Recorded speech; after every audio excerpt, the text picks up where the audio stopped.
एक गांव था धर्मपुर, जहां पर अजय नाम का एक किसान अपनी पत्नी कविता के साथ रहता था।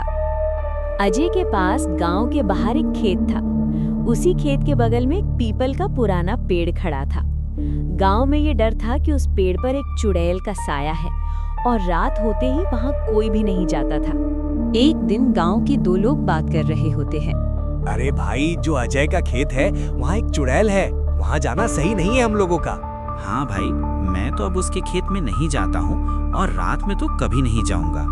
फिर अगले दिन अजय अपने दोस्त सोनू से बात कर रहा होता है। अरे भाई, आज गांव का माहौल कुछ सही नहीं है, चलो अपने अपने घर चलते हैं। अरे हाँ, तुम सही बोल रहे हो, चलो चल के आए। फिर वो दोनों अपने अपने घर चले जाते हैं। फिर गांव में बहुत भयंकर तूफान आ जाता है। बहुत तेज हवा चलती है और बिजली कड़कती है और बहुत तेज बारिश भी होती है। और उसके खेत में वो पीपल का पेड़ तेजी से हिलता है और हवा के तेज होने के कारण उसे पेड़ की एक डाली टूट जाती है। फिर एक राकेश नाम का एक आदमी अजय के खेत से गुजर रहा होता है। तभी उस डाली के कारण वहां का रास्ता बंद हो जाता है। अरे ये तो इस पेड़ की डाल टूट गई है, इससे तो यहाँ से हटाना पड़ेगा, वरना यहाँ से कोई भी नहीं जा पाएगा।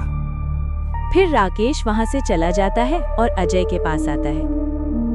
अरे अजय भाई, तुम्हारे खेत में जो पीपल का पेड़ है उसकी डाल टूट के आने जाने वाले रास्ते पर गिर गई है, इसलिए उस पेड़ को कटवाना पड़ेगा। अच्छा ऐसा है, तो तुम लोग ही उस पेड़ को काट दो। अरे भाई, मेरी मानो तो उस पेड़ को मत काटो, क्योंकि उस पेड़ पर एक चुड़ैल का साया है। अरे भाई, ऐसा कुछ नहीं होता, मैं इस पेड़ को खुद कटवाऊंगा। फिर मंगलू और राकेश दोनों उस पीपल के पेड़ को काटने के लिए अजय के खेत पर जाते हैं। ये देखो मंगलू भाई, इस डाल की वजह से कोई भी यहाँ से आना जाना नहीं कर पा रहे हैं। हाँ राकेश भाई, तुम सही बोल रहे हो, चलो पहले इस डाल को काटते हैं।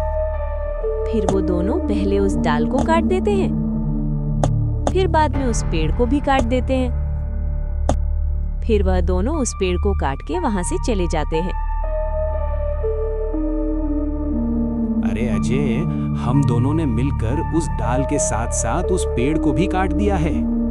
हाँ, अब वहाँ आने जाने में कोई दिक्कत नहीं होगी। चलो, अब तुम लोगों ने उस पेड़ को काट ही दिया है तो कोई बात नहीं।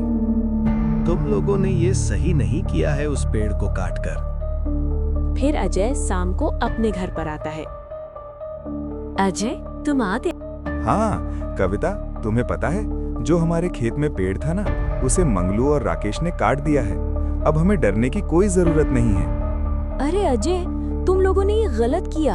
अगर उस चुड़ैल ने गुस्से में आकर कुछ कर दिया तो वो उस चुड़ैल का घर था। अरे कविता, तुम इतना मत डरो, कुछ नहीं होगा।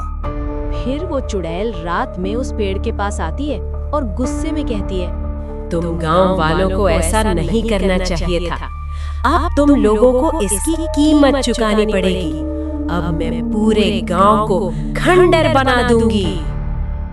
फिर उसके अगले ही दिन सोनू बीमार पड़ जाता है।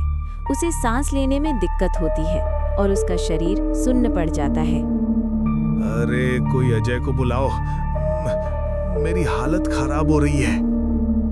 फिर उसके बाद अजय सोनू के घर पर आता है और कहता है, अरे सोनू भाई, तुम्हें क्या हो गया?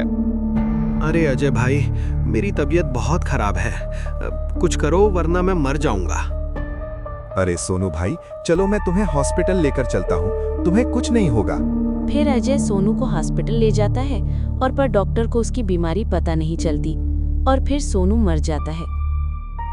और बाद में वो सब लोग सोनू का अंतिम संस्कार कर देते हैं और अजय बहुत उदास हो जाता है। उसके बाद फिर मंगलू को भी यही सब होने लगता है और वो भी मर जाता है। और उसके बाद राकेश के साथ भी यही सब होता है और वो भी मर जाता है। फिर उसके बाद वो सब लोग तांत्रिक बाबा को बुलाते हैं और तांत्रिक बाबा आते हैं। फिर अजय बोलता है, अरे तांत्रिक बाबा, हमारी मदद करो, वरना हम लोग भी ऐसे ही मारे जाएंगे, कुछ करो।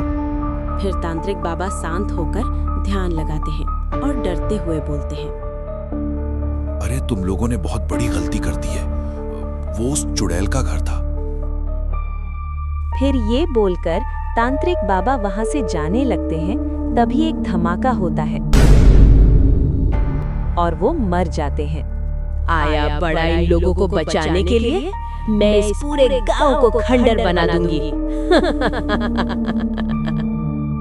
अरे भाई, अब हम लोग क्या करेंगे? भाई इसका कुछ न कुछ तो करना ही पड़ेगा। चलो अभी अपने अपने घर चलते हैं। फिर अजय अपने घर पर आकर ये सारी बातें कविता को बताता है। देखा, मैंने तो पहले ही बोला था कि ये सब ठीक नहीं किया है तुम लोगों ने। अब हम लोग क्या करेंगे?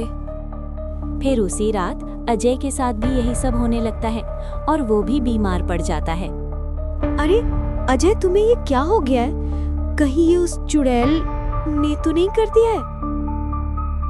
फिर वो रात में ही उस कटे हुए पीपल के पेड़ के पास जाती है और चुड़ैल को आवाज लगाती है। ए चुड़ैल, तू है यहाँ पर? आ इधर। अगर सजा देनी थी तो जितने पेड़ को काटा है उसे देती। मेरे पति अजय को छोड़ दो। अब इसमें तुम गांव वालों की क्या गलती है? तुमने ये सही बोला। फिर कविता वहाँ से चली जाती है और वो चुड़ैल गांव वालों को बख्श देती है और वहाँ से चली जाती है और अजय भी ठीक हो जाता है।